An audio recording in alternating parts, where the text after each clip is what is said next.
Hello, everyone, and welcome back to the Music for a Book podcast, Summer Mixtape series. We are your hosts. I'm Britt. And I'm Hannah. And this is a very special series where we're bringing you 4 bonus episodes before we start season 3.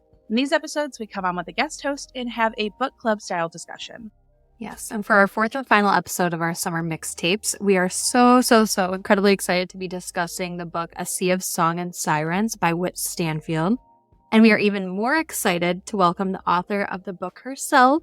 So Whit, if you'd like to introduce yourself, and welcome to Music for a Book podcast. Hi, everybody. I'm Whitney. I'm so excited to be here. Thank you for having me. I'm a Washington State native, a wife and a boy mom, and I'm a Virgo. Yeah. Perfect. Well, Thank you so much. Thank you so much for joining us today. We are so excited to talk about your debut novel. So we actually met on Bookstagram. Our friend Kristen on Bookstagram, Which Book Next, told me that I must read this book. And as soon as I did, I was like, Hannah, you also have to read this book. And we loved it. So we are here now. So how this episode is going to work is we're going to do a little bit more of an open review. We're going to be going through a little bit of everything. It's similar to our typical structure, but it's a little less plot driven. We're going to go over trigger warnings and a brief synopsis for the book. Then we're going to reveal our song choices, best part.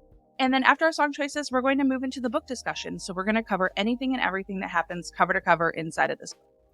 Yes, and because we were so fortunate to have Whit here with us today, we'll be talking about her writing process and her inspiration, some theories, and maybe, try to wiggle some information about the rest of the series as well. So if you don't want spoilers, that would be your time to back out and come back once you've read it. And highly recommend you read this one. Yeah. Not coming from me, so please read this.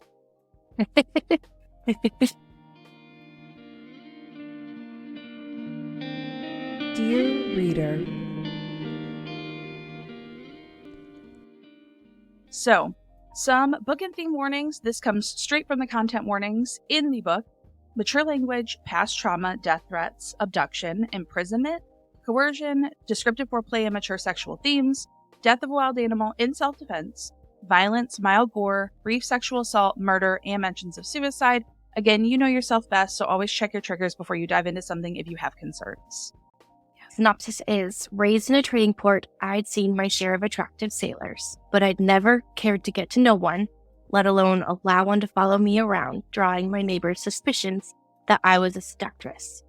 Until the day I pulled him from the water. I found him drowned and alone, and I breathed life into him before I knew his name. But the moment Kai opened his golden brown eyes, I fell under a spell I couldn't escape, until I found myself trapped under his knife. He betrayed me to my enemies, this man who owes me his life, and I hate him. To him, it's a game of power, but to me, it's freedom or captivity. With every dark gaze, every whispered threat, I find myself drawn to him against my will, but I refuse to fall for him a second time. He'll have to kill me first. All right. So now we're going to move into our song choices, which we'll talk about again later, but Whit has a playlist at the beginning of the book, which was really fun. I love when authors include playlists, so definitely check that out. But Whit, what was your specific choice that you landed on for A Sea of Song and Sirens? Mine was Traitor by Livingston. Excited to hear about that. Yes. And then I ended up choosing The Albatross by Taylor Swift. We love. Mm-hmm. And then I chose Hostage by Billie Eilish. Beautiful. So we will again chat more about that later. But for now, spoiler warning. Spoilers ahead. If you have not read this book, you want to read this book, and you don't want it spoiled for you, please pause the podcast, go read it, and then come back once you do, because we will be spoiling things. Yes, right away, 100%. probably. So to kick things off and get started, why don't we just talk a little bit about your inspiration for A Sea of Song and Sirens? How did it come to be? How did you have it mapped out? What was the overall, how did you get started here? So I've always been a lifelong fantasy fan, but romantasy is just my heart and soul. And after I had my first son, I found myself just binging books. And I feel like a lot of new moms can probably relate to that. You just sit and read and nurse and sit and read and nurse and stuff. Yeah. There's not a lot to do with the newborn, but yeah. And so I've always loved creative writing, I never thought I could design a plot. And I stumbled into a trap of like fairy tale retellings. Mm-hmm. And I had this like moment, I might not design a plot, but I can remake a plot. And so it just kind of went from there. It started out as just a Little Mermaid retelling. And for some reason, I wanted her to be in a tropical island because I'd never seen that from a mermaid story before. And that's when I thought I would model her setting after Hawaii. And I got into a bunch of ancient Polynesian research and history. And it just kind of spiraled from there. No, I love that. Cool. Especially the newborn mom thing because, my daughter's first fantasy series is yours because they say you should like read out loud, right, to your newborn. And right now she doesn't understand. So when I was reading your book, I just would read it out loud to her. So she's a fan too. She can't wait for good. I'm so glad. I love it.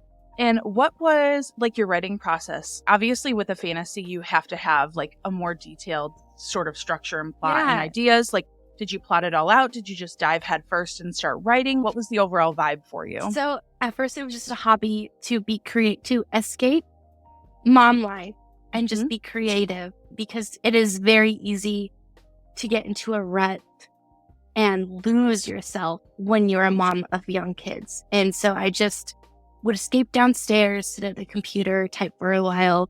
My process at first was incredibly chaotic.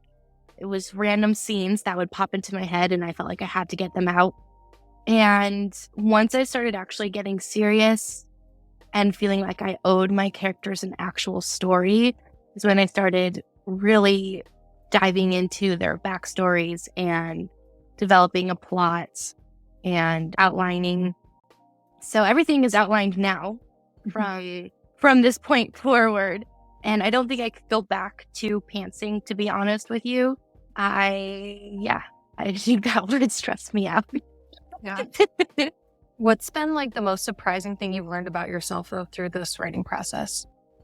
I don't know. Marin, my main character, is a lot more assertive than I am. And I feel like in pushing myself to write that personality type for her, I feel like I have grown within myself and I can tell that I advocate for myself more, and that's probably been the most surprising that my character could change me. Yeah. That's awesome. I like that. Yeah. And then has there been anything in terms of the process, releasing the book, anything that you feel like you've been the most proud of on this journey so far? So this one was actually really difficult. I had to sit and think about this answer for a while. But beyond the generic, broad feeling of, hey, I did it, the hardest challenge I had to face is just my own doubt and insecurity.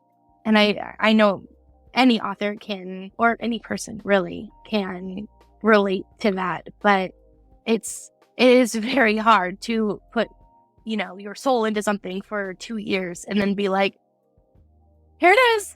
Yeah. What do you think? So overcoming that, and it doesn't go away. You release your first book and then you struggle with, I like how that first release went. What if the second one doesn't live up to the first? And your internal thoughts really wage war with you. And so I owe a lot of credit to people that supported me and continue to support me. Shout out to my sister Caitlin, who I told her I wasn't sure if I was cut out for it or, maybe I'll just stop. And she basically threatened my life if I didn't Between a blood contract, she said, all right. For real. So I owe her a lot of gratitude. Yeah. I love that. Yeah, I feel like sometimes you just need people in your life to be like, just shut up and do it. Like, just do it. Because I think there's just this cycle that we all get into of, I feel like I can do it and I want to do it, but like, what if? And we just run through this like, what if cycle of like, what if it sucks? What if I'm terrible? What if this? But I am so glad you went through with it because you created such a beautiful world. And I do kind of want to dive in a little bit to the story and we'll circle back to a few more of these questions. But Marin, main character, I love a female rage embodied FMC, one who is very strong, strong-willed, and even when everything is stacked up against her, like still pushes through. So her family, her island ancestry, I know you said you got deep into the Polynesian Hawaiian lore. How did you develop Maren? Anything about her specifically that you want to like touch on? So I actually haven't said this like publicly or anything. My youngest sister, Athena, she inspired a lot of Maren's, not her character or personality, but like snippets of whenever she was like, no. Yeah. So Athena, my sister, she's very headstrong, so much more headstrong than I am, and very unafraid to stand up for herself. And she's 15, and I cannot tell you how much I admire her for that. I'm 35. And by the way, we do have the same parents. Because everybody asks. My parents had 6 kids, and I'm the oldest. She's the youngest. Anyways. We're both only children, so yeah. I can't imagine having that many brothers sisters. She's just amazing. And whenever Maren is in a tough spot, and, you know, when I would feel really down, I just leaned into what would Athena do? And Athena would be like, fuck you, and I'm gonna kill your family. I don't know. Just the fearless little sister. I like that. She's so fearless. She got on to me once. I bought a betta fish. And I was gonna put it in a vase. And she was like, Whitney, you realize that kills them? Totally put me in my place, totally shamed me, made me go out and buy an actual tank. Like, all I wanted was a betta fish.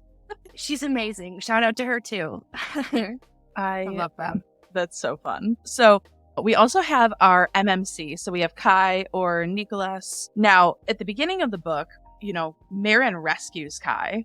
And there's this whole sequence of like, everyone on the island believes she's a seductress. She kills all these men. She lures them in.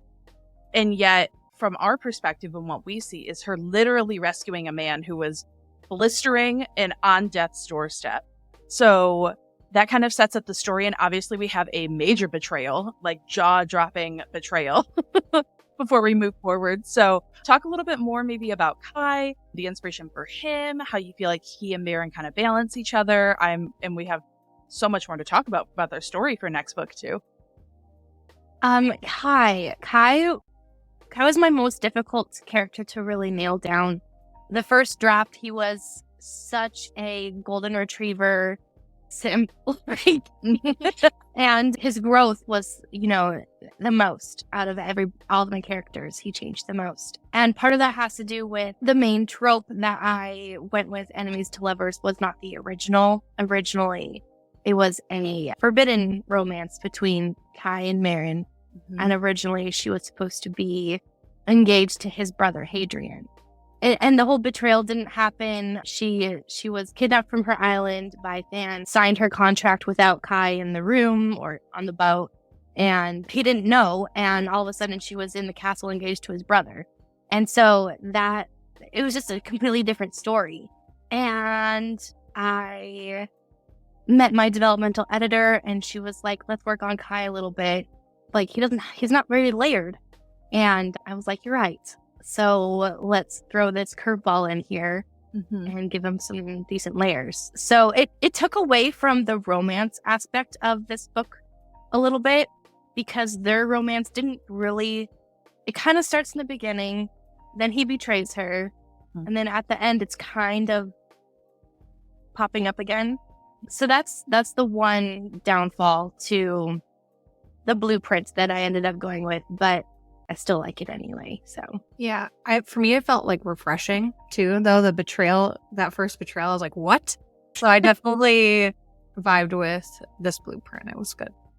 Yeah. Thank you.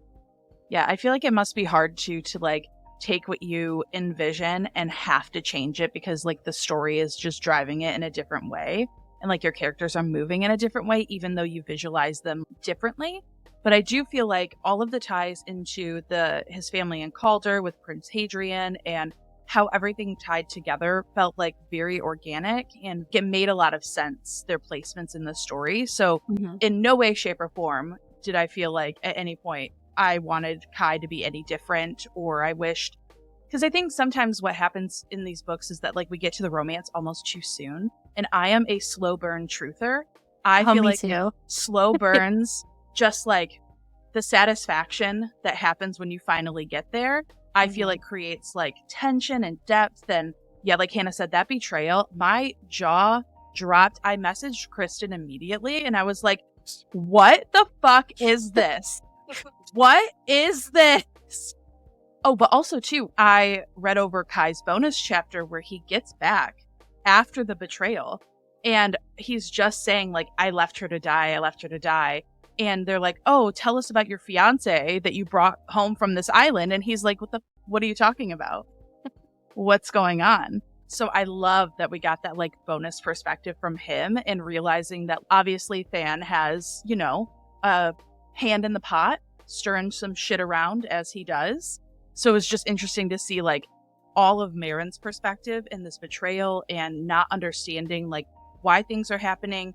Also the full like 180 shift Kai does in his personality to now realizing that he was definitely being controlled for Than's personal benefit and personal gain. Yeah, I don't know. So many people said they hated Kai until the very end, even after finding out that he had been manipulated and controlled and stuff. And that was surprising to me, probably because I wrote Kai and I know Kai and I don't know. To me, he's lovable. But yeah, it was surprising, like the amount of people that were like, no, I hated him until the very end. And I was writing these bonus chapters and I was like, you know, I could write an entire book from Kai's perspective and make you hate Marin. Like, I feel like it would be pretty easy to be honest, because just all of a sudden she's engaged to him and just a fucking bitch to him. And and Than is like, you know, she's watching your brother and he knows someone's trying to kill his brother. Like, I don't know. I find it amusing so many people hate him when in my mind I'm like, I could turn it around. So I don't think either one of us hated him. No, not at all. But I'm glad you guys didn't. I'm so glad. We like the bad boys that also betray you. So yeah. I just think there had to be more. Like that switch up was so intense. And as soon as we learned more about like the naiad situation and incanting and like all of these things, I was like, something has to be connected here. Because first of all, like this is a book in general. It's the Naiads of Jewel series. And we have all of these lore and these pieces about the naiads. And we have Marin's history. And she starts working with Selena when she gets taken back to Calder as her mentor to kind of access and tap into things. So I always felt like there was going to be more to the story there. It's so rare that we have a major switch up and no explanation or reason for it down the line. It's rare that a character is just an asshole, like with no motivation behind it. Yeah. That's my thing. Is I can forgive any character. I can even forgive like the most heinous villains when I find their motivation. Like, yeah, that's how that's why I love to read, because it's fun for me to look for that. Yeah. So can I ask you, when Kai saved her from the arrow, what were you thinking? I feel like I was like, there has to be something in him that like feels that connection to her still. There's an inherent need to protect her and like want to be with her like he did originally with her uncle on the island. And so seeing that was just it reaffirmed in my mind that I didn't know the whole story yet. Okay, and I was going to know the whole story later. Because like the way that he was so like vehemently protecting her after the attack by her uncle, and he, you know, took care of the body. He brought her to the island and he was like, we're going to take care of this. And then the betrayal, and then it switched. That made me believe for sure that I was like on the right track mentally. Okay, cool. Yeah. Yep. Especially given that I felt like we couldn't trust anyone in Calder. Like besides Dayara, like I feel like even Selena, I feel a little weary of, especially with her ties to Than. Like the connections there, what are her motivations? Hannah, I think you mentioned in the updated outline about her sister too, right? Like I feel like there's stuff with Selena, like, I don't fully trust her. She's like my favorite side character, though. Yeah. I want to know so much more about her and her deeper motivations. Like, I know her and Than, whatever, she was kidnapped, like her sister, but I was like, I feel like there's more with her. Like, why is she so invested in Maren besides just like helping her, you know, kind of grow? Like, there's some underlying motivation there. Yeah. She's probably the character with the most depth. Kai has a lot of depth too, but she's very layered, and I'm actually working on writing a book for her backstory too. So that's so exciting. Yes, I'm excited.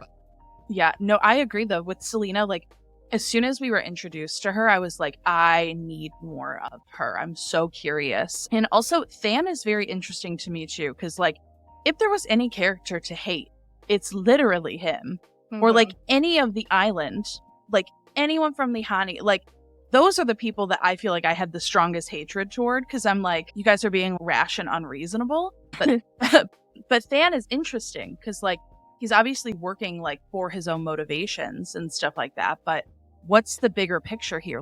Why are we doing these things? And I know it's a planned series, so I know that the answers will be coming. They will. But these are the questions that like I had while reading, like always looking ahead. I feel like the why, like the driver behind things is always so intriguing because like we can come up with a million different theories about the why, the how, and stuff like that. But I always love watching them play out. But yeah, those two, while I have conflicting feelings about them, I do want to know more about each of them. You'll find out. So ominous. Like, oh, just wait. Just you see. Be patient. Most of the answers to the questions that are raised in book 1 are answered in book 2. So you don't have to, it's not being super drawn out. I think maybe one big question will remain by the time book 3 is out. But yeah. Let's talk a little bit more about the naiads themselves and kind of the role that they play. Hannah did add this question and I thought it was interesting. So like the sea and its mysteries play a significant role in the book. So like, how do you see the ocean as like a character within your story? I actually wish I could do more with the sea.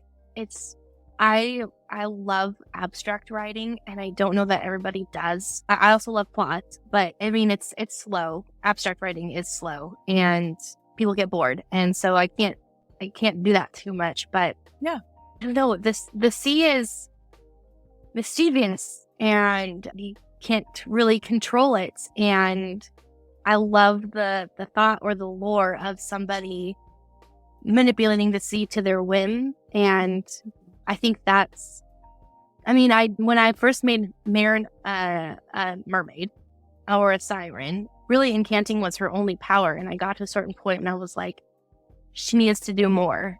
And so that's where the whole scene with, water in a bowl and, practice with that came from.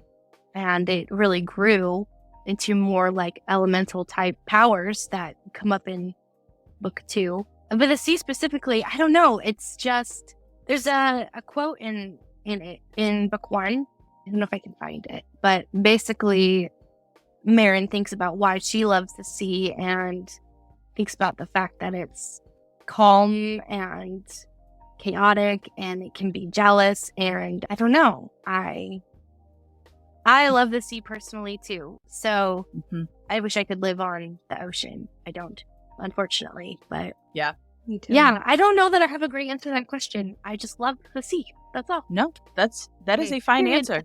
That is a great reason for it to be a character in the book. Yeah, we love. I feel like the moon is honestly a little bit more of a character than the sea.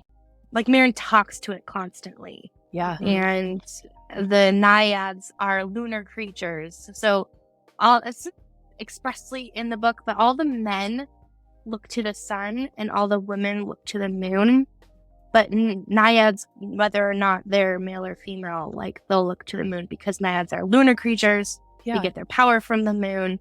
So the moon was a huge player in developing the book, which I always felt like was fairly organic just because the moon and tide relate to each other often. So, yeah. So we have Aline and Nori, and the way that they kind of, I almost feel like, manipulated Marin in a way, becoming a steward of the land, spending all this time in the moonlight, and also never really being forthcoming with the reasons behind it, the process of things. Everything was a riddle. Everything was like Marin had to try and figure it out here. So I'm very interested to see like where we feel like they come back into play, because they have to come back into play, I would imagine. They have to, right? Like they have to. They're significant. You don't put insignificant details this big in a book for them to not come back around. Yeah, you're right. They're huge players, and they do come back in book 2. In fact, they come back into a pivotal moment in book 2 and then remain for the remainder of the story. So, yes, you're right. I love that you could see that they were manipulating her. I always felt like Marin had no friends on the island. Mm-hmm. And I think deep down she knew she was being manipulated by them, but she was so desperate for companionship that she let it happen. Yeah. And then there came a moment where she realized naiads are killing these sailors, so I'm getting blamed for it. Mm-hmm. And that was when a lot of things switched for her. Yes. And that's really when the plot starts going as well. But yeah, definitely they come back. Yeah. Figured, because it's called the Naiads of Jewel, so yeah, they are the two that we know of, right? Yeah. And also back to them too. So they had her retrieve this prism in a super dangerous way, but they were like, it's very casual. Like, you just have to go get it and everything will be. And I know, like, again, it has to have a bigger meaning at hand. I'm guessing, does the prism play like a large part in like the naiad lore? Is it a part of Marin's story? How much can you reveal about the prism? What can we expect out of it? Prism is very important. Well, because too, like, I'm looking at my book right now to like try to remember things. Because doesn't it mention like Than Hero? Yeah. Thanos Hero. So I'm like Than. Yep. It's just yeah. A lot that goes behind that. Yeah, maybe like 60% of the way through in book 2, all those questions are answered. So the prism is huge. It will unlock freedom for Marin if she can get to it. And that's part of the, arching story for book 2 is she's got to get back to Calder, first of all, and then she's got to figure out how to get this stone. And it plays into the conflict of coming back to Calder, because in book 2, Stan comes to her and he's like, let's move things up. Let's kill Hadrian now, basically. Spoiler. And she's got to figure out, like, what do I do? Do I go and I kill him, or do I try to free myself? Mm-hmm. So the stone is huge. Okay. Love that little tidbit. Did everyone hear that? Is everyone paying attention? And something else too with the lore is the triad. So things happening in threes. So the lore of Zeno, Corvus, and Andrama, that felt big. Obviously, like, as I keep saying, like, duh, Brittany, if it's in the book, the author probably wanted us to know about it. But that did feel like that lore, that backstory felt very big and important. So what can you tell us about the triad, the three, like, can you tell us anything more about that?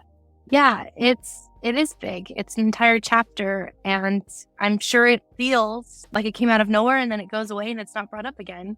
I mean, so Marin hears this story, this mythology from Selena, and Selena says, look for things in threes. And I think she does once or twice in the remainder of the book, but they're not very obvious to her. But the whole thing about the things happening in threes, I feel like that's something that it's true in our world too. Like, father, mother, and child is like the nuclear family, and morning, noon, and night, the root, the trunk, the branches. Like, there's so many things that can be broken down into threes: past, present, future. Anyways, And so I would try not to get too religious with it because this is not a religious book. This is my book, but religions have things in threes too. Anyways, it is big, and it comes up at the very end of book 2, and it's monumental in book 2. So that's all I'll give you. So excited. That's enough. I will take it. Yep. We will take anything. Speaking of like world building and like the lore behind everything too, you just released a new updated map, which is pretty awesome. What kind of inspired to go more in depth for you, and what can we look forward to place wise? I love the original map. I actually hand drew it, and when I say I love it, I mean I hated it. So it was never quite satisfied, but when you're self-publishing a book, you just kind of have to use what you can. And yeah, that was my map, and I was happy with it. But I knew I wanted, when I went broader with the world, I knew I wanted something prettier and more satisfying, and that's where the new map came from. So it's also has Liani and the world, the continent, all in one image. So that was another reason for wanting to reformat that map and get it all together. Yeah. Do you guys like it? I do. Yeah. I was like, maps. I love it. Love a good map. Like, honestly, I literally bought a book. I was in Barnes & Noble, and I flipped it open, and the map was so pretty, I didn't even read the description. I just bought the book based on the map.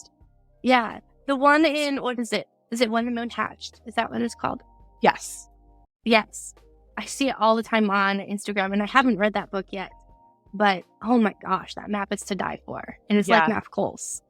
Yes, it was the Foxglove King. I knew nothing about it, but I opened it, and it was like this, like, almost prismatic, like, stained glass situation in full color. I need to go look it up.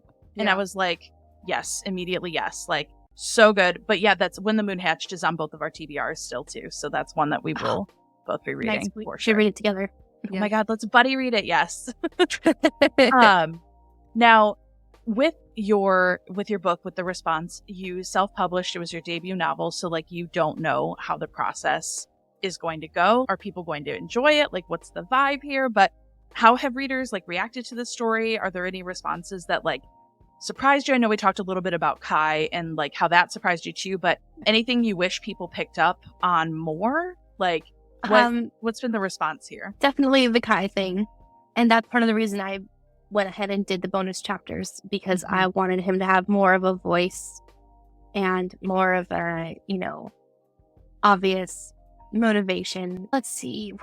One of my reviews was like, I don't think she world builded enough. And I was like, what did you want? What did you want me to do? Sometimes reviews are just like, they're just so surprised.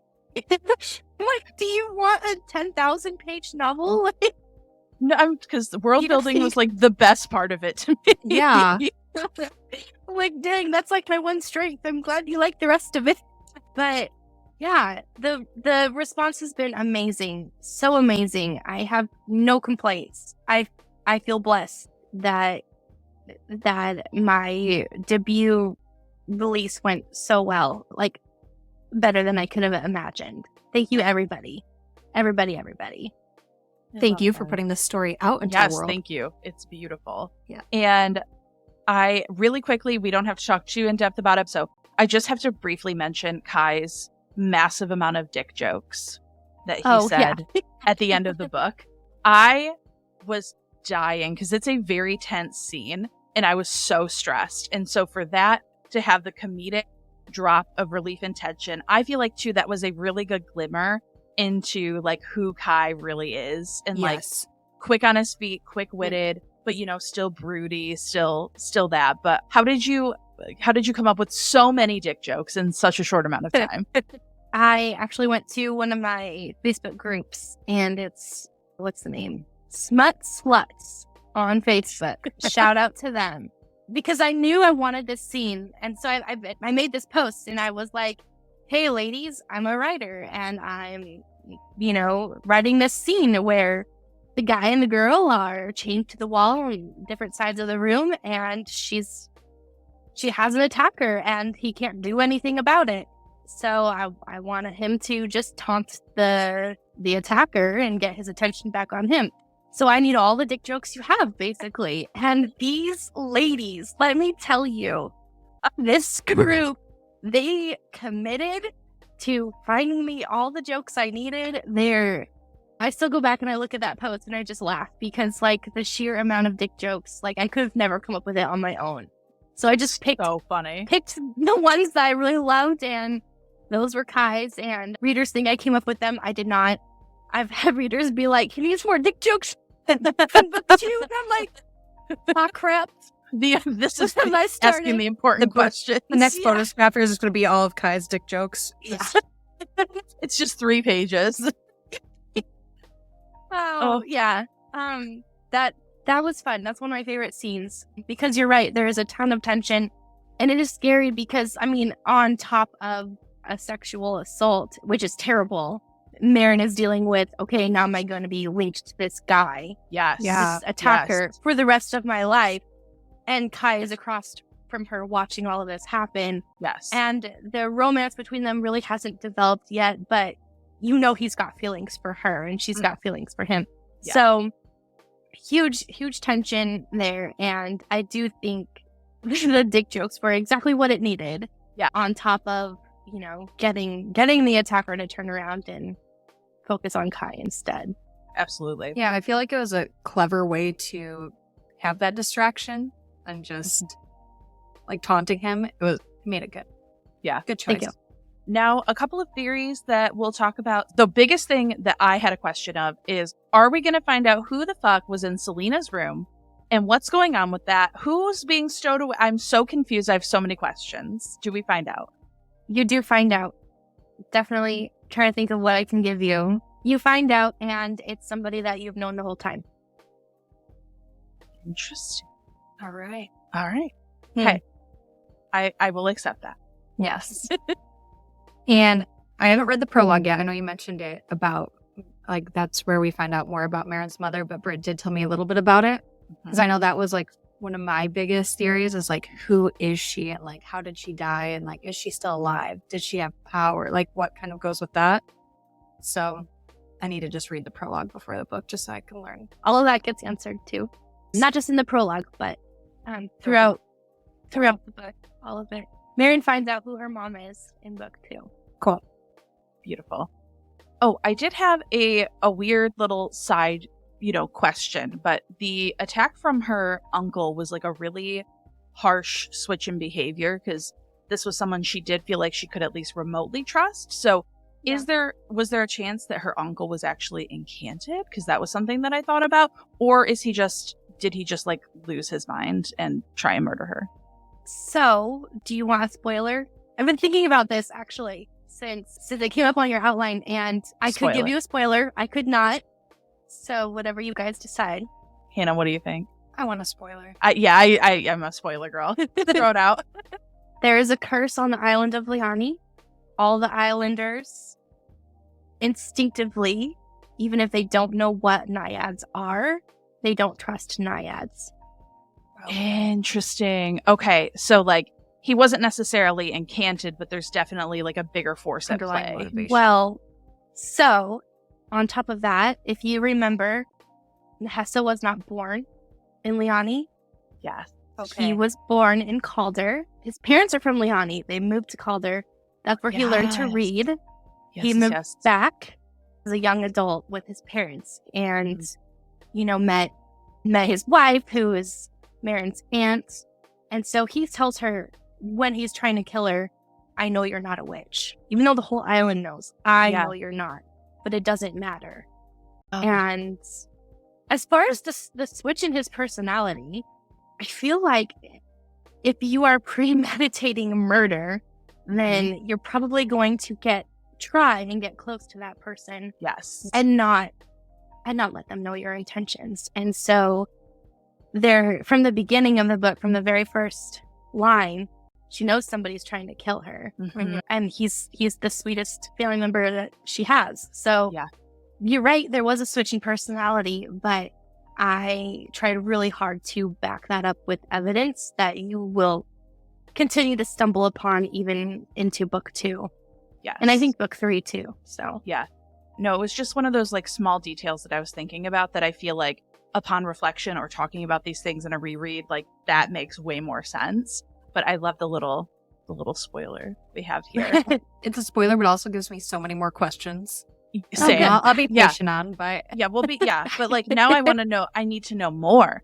But speaking of more, we have December 5th is the slated date for A Sea of Wrath and Scoria book 2 in the series to come out. Can you just briefly explain the meaning behind the name and a little bit about what we can expect? Because I know, again, we've touched on things throughout, but the overall vibe that we can look forward to for book 2. Yeah. Book 2 is a lot more steeped in romance. In fact, I would say the plot of book 2 doesn't really pick up until about halfway through because it's just so... Marin and Kai land in Rivia. And they're trying to get back to Calder. And so there's just not a lot of reason. I mean, Dan will come up in conversation or in their thoughts, but there's not a lot of reason to really get into the overall plot when it's just them and the plot of the first half of the book is just get back to Calder. But they are forced proximity. They're sleeping in cliffs and in the forest just side by side every night. There's a lot of deep conversations and confessions that come from both of them. So that's the first part of what to expect from book 2. So Mary, honestly, all the female rage doesn't really happen a lot in the first half of book 2 because she's falling in love and she's with this guy and there's just not a lot to be unhappy about. Totally. And then we get back to Calder and she has to deal with Dan again. And by the very end of the book, it's like complete all rage. So Wrath and Scoria, Wrath ties in there. The word Scoria relates to volcanic rock that has been hardened. It's very porous. And I just really liked the word. I thought it sounded pretty. And, she has a lot of volcanic feelings. And it comes up definitely in the final scenes of book 2. Beautiful. So what is the kind of the layout for the rest of the series? How many books can we expect? I know you said that you have everything outlined. And what can we expect for the rest of the Naiads of Jewel series? So there's books 1 and 2. And then book 3 technically is going to be Selena's book. So it'll take a short detour. It'll be her background when she meets Dan and delve a little bit more into what happened to her sister. And then book 4 comes back to Marin and Kai and wraps everything up. Love it. Cool. Yeah. Can't wait for Selena's. I know. So I feel like we're both like, Selena's story, yes. Sign us up. Like, we love Marin and Kai, but we're like, we want all of the ends. Yes. That's encouraging for me to hear because I've been like, I'm not writing Selena's story. I'm very committed to writing it, but I've been wondering, like, will people actually want to read it?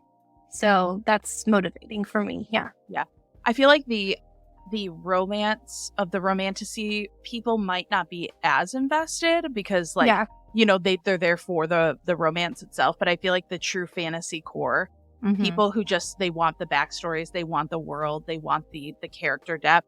It's going to like sing to people like us too. Because as much as I love romance, I love depth and a good plot, like at the core of it all. So yeah, to me, that's why I love romantasy more than, I like contemporary romance, but same romantasy and that, it's good. But something about that plots and the high stakes and the risks and the consequences, like that really will reel me in. So I'm with you there. Love it. So now I thought it'd be fun for us to just list a couple of quotes, our favorite quotes from the book. Obviously, Whit, you wrote the book, so I'm sure you have dozens of quotes. But if you want to just give us 2 of your favorites, that would be amazing. Okay, in chapter 9, if only anger was a thing that could be bottled, corked in glass, and stored on a shelf, I'd sell all of mine at the markets. I'd make a small fortune out of wrath and scorn and bitter vindication. And then chapter 73, He didn't give me the kiss. He took it. That first one too. Love that. Yeah. The quotes that I pulled were, Mihana, if you had to send a man to my beach, you could have at least made him ugly, which I love. And then the other one was, again, a dick joke because I had to. And it was, oh, thank Alto. It's been too long since I last flossed my teeth. So we love Kai for that. Yes, we do. For me, I mean, one of my favorite quotes is one that you used to like promote the book too. So, one more date until my wedding. By this time tomorrow, I'll be a bride. By the time 2 days from now, my husband will be dead. Because I liked reading. I saw it before and then I was reading it. And I'm like, yep, I picked up a good book to read. Yep. And then the other one that I really liked that I just knew had more significance somehow and I always remembered it. And do not mate with the boy.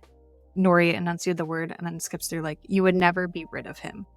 So like I knew Kai would like come into play somewhere. So I liked him from the beginning. I'm like, he's going to be important. Yeah. So that was kind of our, high level overview of everything for A Sea of Song and Sirens. Very excited for book 2 and the rest of the series to come. And now we're going to talk about our song choices and how they relate back to the book. So Whit, if you want to go through your song choice, a couple of pertinent lyrics, and, maybe pick the overall theme lyric in it and how it ties back to the book. Perfect. So my song choice was Traitor by Livingston.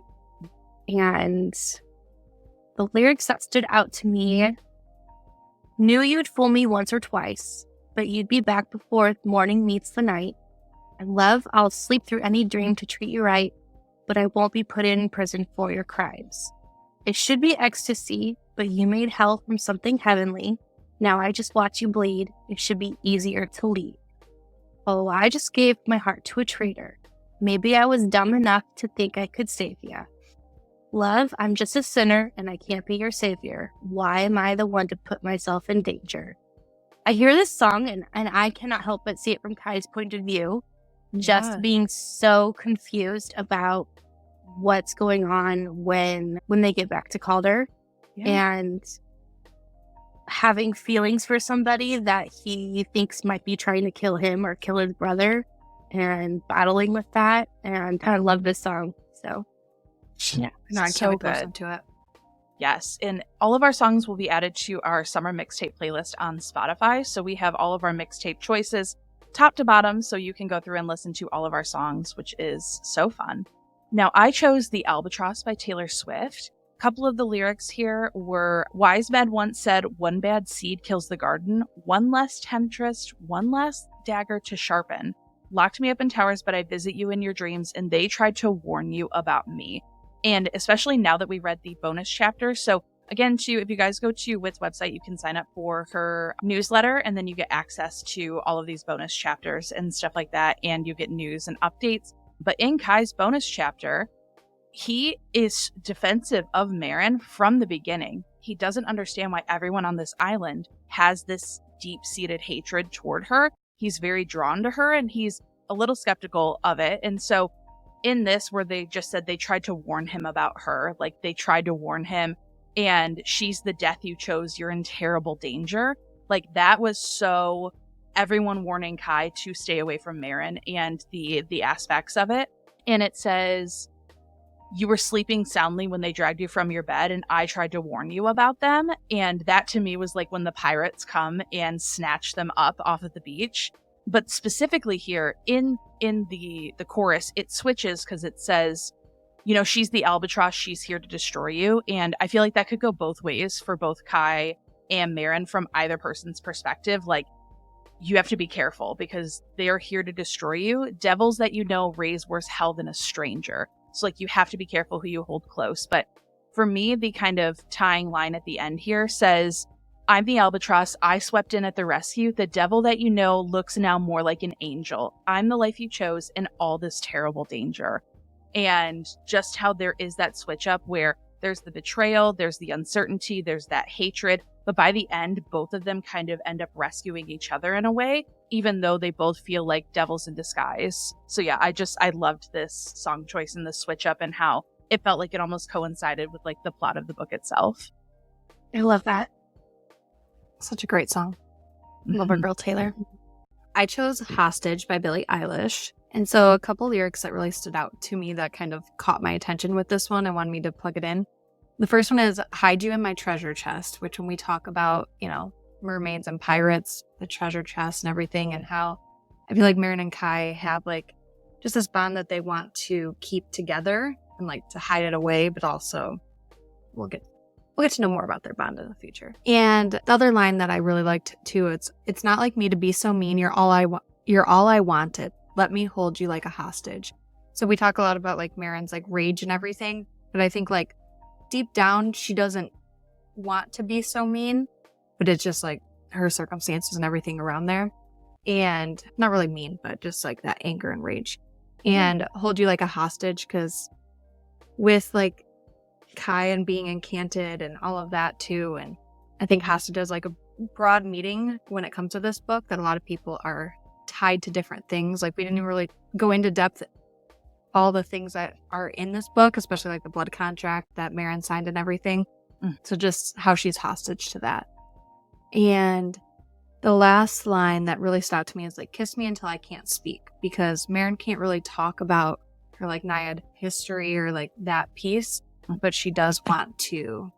Like there's so many times that I feel like she wants to tell Kai, and so like just the kiss me until I can't speak just kind of parallels that for me. But I love that. It's such a good one. Definitely going to listen to both of those later here. And so now we're going to announce our next book. So this was the last of our Summer Mixtape series and bonus episodes, so it has come to an end. However, that just means that season 3 is here, and we're so excited. We have a new color scheme. We have new assets. You can check that out on Instagram. And we're going to be doing 3 spooky themed books for the month of October. And we're going to be starting with book 1, which is one of our favorite thriller authors. And we're going to be talking about Middle of the Night by Riley Sager. Yes. And make sure to stay up to date with all of our social media postings. Join our Patreon. We just released our season 3 queue. So definitely check that out so you can read those books ahead of time and listen to our reviews with us. Yes. So thank you guys so much for joining us and for listening. And the biggest thank you to Whit for joining us today and sharing so much about your incredible book, A Sea of Song and Sirens. We are so excited to see what's next in this series. Yes, and if you don't already, please go follow Whit on her social media platforms at Whit Stanfield Author. And also be sure to read A Sea of Song and Sirens. It's available on Kindle Unlimited and for purchase. And pre-order book number 2, set to release on December 5th. Yeah. Any final thoughts, Whit? Much. Just thank you for having me. You guys are so much fun. I love talking to you both. I would love to come back anytime. So nudge, nudge. Yeah, thank you. Yes, I think we can expect probably a nice little bonus episode about book 2 maybe after the release. I'd be down. Love it. We will put that on the calendar. Yes. And follow us on Instagram, TikTok, Patreon, YouTube. And be sure to rate and review the podcast. You can also leave comments on Spotify. So our code word of this episode is siren or siren. So leave that down below and we will see you guys in a couple weeks. Yes. So we will see you all on Wednesday, October 2nd to kick off the first episode of season 3 with The Middle of the Night by Riley Sager.